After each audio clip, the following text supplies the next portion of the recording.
Tu es accro aux séries et tu ne peux plus d'attendre chaque semaine pour un nouvel épisode, alors tu es bien tombé. Voici 7 séries à ne pas manquer en 2014.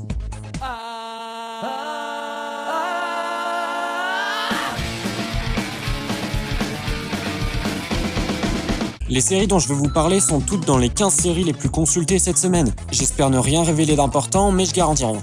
Numéro 1.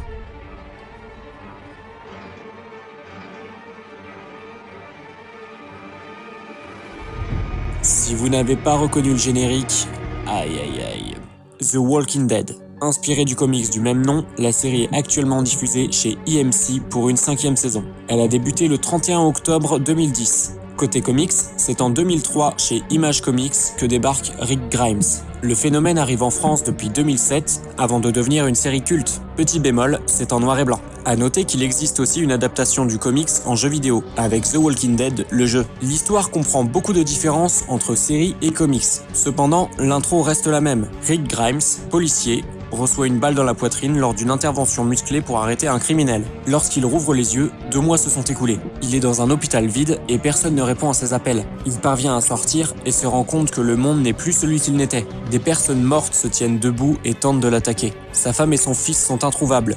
Rick se décide de les chercher. No spoil. Côté positif, le côté zombie, certes, mais aussi un personnage qui est rajouté au scénario exclusivement pour la série, Daryl Dixon. Badass, bien péchu, lui et son frère sont un gros bonus. Conclusion, The Walking Dead, c'est beaucoup de blabla. Mais aussi des zombies, des survivants et de l'action. Numéro 2, Le Trône de Fer. Un nom péchu pour une série qui envoie du pâté. Adaptée du roman de George Martin, depuis 1996, la série possède déjà 4 saisons. La 5e est prévue pour printemps 2015. La série était énormément attendue comme l'un des événements les plus attendus de l'année 2011. Elle a été diffusée le 17 avril sur HBO. Comment la décrire ? C'est tellement un bordel que le premier épisode a à peine commencé que beaucoup trop d'informations arrivent. Et seulement en un seul épisode. Imaginez en 4 saisons. Pour faire simple, des querelles entre familles de différents coins de Westeros, un seul trône, beaucoup de jaloux et de la baston, du sang et du sexe. C'est extrêmement difficile d'en parler sans divulguer aucune information. Conclusion, Game of Thrones, c'est une bataille pour le trône de fer dans laquelle vous ne manquerez pas de prendre parti. Une série accrocheuse, risquée, mais terriblement stylée. Numéro 3, coup de cœur 2013 personnel, diffusé depuis le 10 octobre 2012 chez CW, la saison 3 est actuellement diffusée aux USA, alors que la première est diffusée sur TF1. Green Arrow, archer aux talents multiples, est à l'honneur. Oliver Queen disparaît en mer avec son père et la sœur de sa copine. 5 ans plus tard, il est retrouvé sur Lian Yu, une île à côté de la Chine. Il revient alors à Starling City, sa ville que beaucoup de personnes ont trahi. Et il compte bien changer les choses. Il devient alors un justicier masqué qui évolue pour devenir The Arrow. Le personnage est évidemment tiré des comics de Green Arrow chez DC Comics, membre de la Justice League aux côtés de Superman et Batman. Oliver Queen a plusieurs choses en commun avec l'homme chauve-souris, sa fortune et ce qui va avec, la double identité et ce qui va avec, et évidemment le costume et tout ce qui va avec. Le jeu vidéo Injustice a rendu hommage à la série en créant une DLC gratuite pour le costume de la série. Point positif, le réalisme de la série, le changement d'intrigue entre les saisons, point clé important, avec également l'apparition de Barry Allen, un jeune scientifique travaillant pour la police de Central City, qui... deviendra dans une autre série quelqu'un de pas trop connu. Conclusion, un homme, un arc, des flèches et un Robin des Bois des temps modernes. Arrow, une série qui vous plantera une flèche en plein cœur. Numéro 4.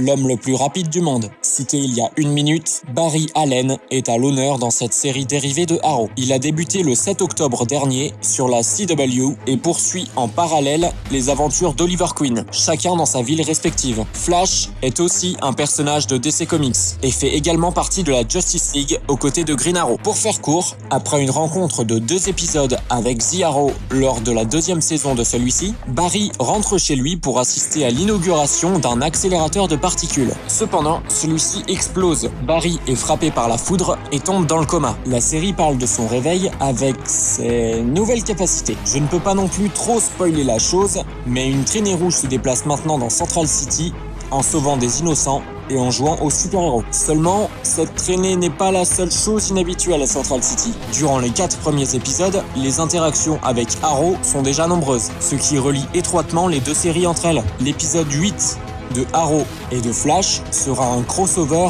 de 2 heures. L'épisode sera nommé Flash versus Arrow ça va être cool. Alors que The Arrow souhaite garder le côté réaliste qui lui est proche, The Flash n'hésite pas à faire apparaître des super pouvoirs et à briser les frontières du paranormal. Conclusion, The Flash, une entrée en un éclair. Barry fait un départ de force, mais peut malheureusement distancer ses fans en faisant un départ aussi rapide. Pas d'armes, mais une super vitesse à renvoyer Usain Bolt chez sa mère. Numéro 5.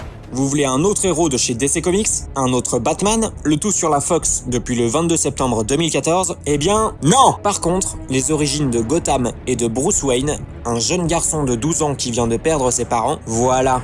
Là, on est d'accord. Et au passage, on y découvre le héros principal de la série, James Gordon, inspecteur de police qui découvre la vérité sur Gotham. On y découvre également d'autres personnages clés de l'univers de Batman, tels que Selena Kyle, Oswald Cobblepot, Fish Money, Edward Nygma, le jeune Bruce Wayne, et Alfred Pennyworth, son majordome, Carmine Falcone, et bientôt Harvey Dent. Tous amenés à devenir de grandes icônes de Gotham City. Pour l'histoire, James Gordon, jeune inspecteur de police, arrive à Gotham, ville où son père était procureur. Il devient alors le partenaire d'Harvey Bullock. Ils sont alors amenés à enquêter sur le meurtre de Thomas et de Martha Wayne. Alors qu'ils enquêtent, James découvre la noirceur de la ville ainsi que toutes les horreurs qui vont avec. Conclusion, une ambiance sombre pour une série en rapport avec une ville ténébreuse. Les interactions entre les personnages clés de l'univers de Batman sont brillamment orchestrées et ne gâchent en rien le scénario. Les rebondissements sont partout, alors que le héros que tout le monde connaît n'est pas encore présent, son univers est en pleine formation. Et ça me plaît. Numéro 6. Toujours chez DC Comics. Vous voulez un héros plus dark que le Chevalier Noir? Un seigneur des ténèbres? Mouais, bof. Ok, alors un nouveau héros? Non, on va pas trop en faire non plus. Alors...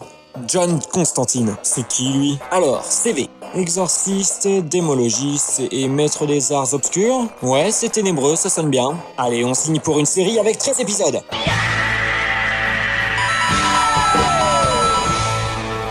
Donc je récapitule. John Constantine, adepte de magie noire, condamné à l'enfer par une erreur passée, il est prêt à exorciser des démons sur Terre pour rattraper son erreur. La série a débuté le 24 octobre 2014 sur NBC. C'est une adaptation du comics Hellblazer, et après 2 épisodes, le tout me plaît. Nous avons un nouveau héros représenté sur le petit écran, très différent des autres. Et c'est ce qui me plaît. Conclusion, plus sombre que sombre, John Constantine pose les bases de l'exorcisme dès les premières minutes et pose une ambiance ultra noire. DC Comics ouvre ici les portes d'un univers plus sombre et plus mature qu'à son habitude, pourvu que ça dure. Numéro 7. Opposé de DC Comics, Marvel.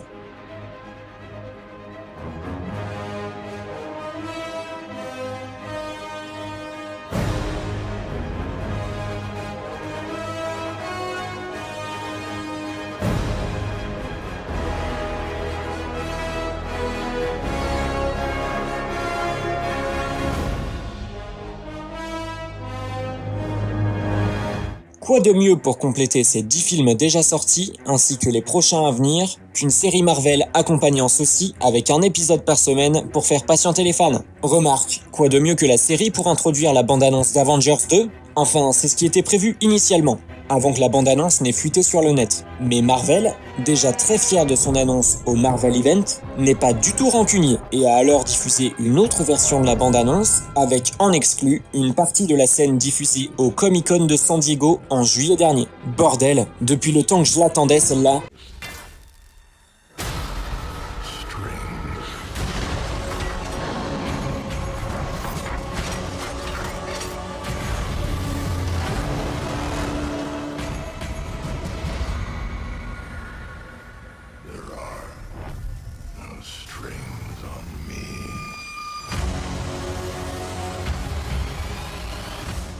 Énorme. Marvel sait vraiment gérer les choses. Durant la série, les épisodes concordent avec la sortie des films au cours de l'année. J'espère qu'ils feront pareil avec l'arrivée d'Ultron. Donc bref, la série.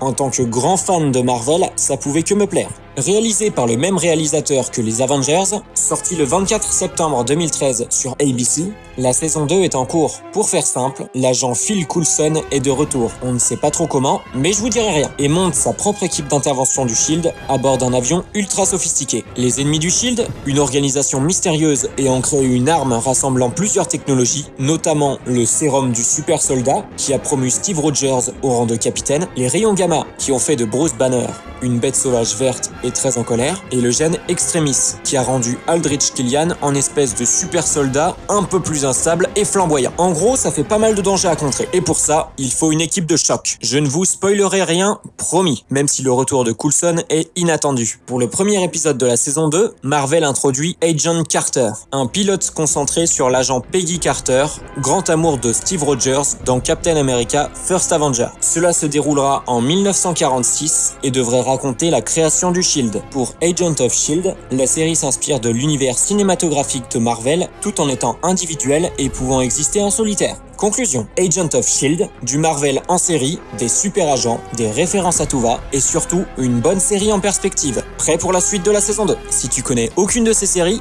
pourquoi tu regardes encore cette vidéo? Fonce, c'est pas encore trop tard. Si t'en connais une, deux ou même les 7, il y a plein d'autres séries à découvrir dans le monde. Et si tu penses avoir tout vu, tu peux encore regarder l'intégrale de Plus belle la vie. Bon courage. Sur ce, je vous laisse, j'ai encore d'autres séries à découvrir moi. Je vous dis à la semaine prochaine, ciao.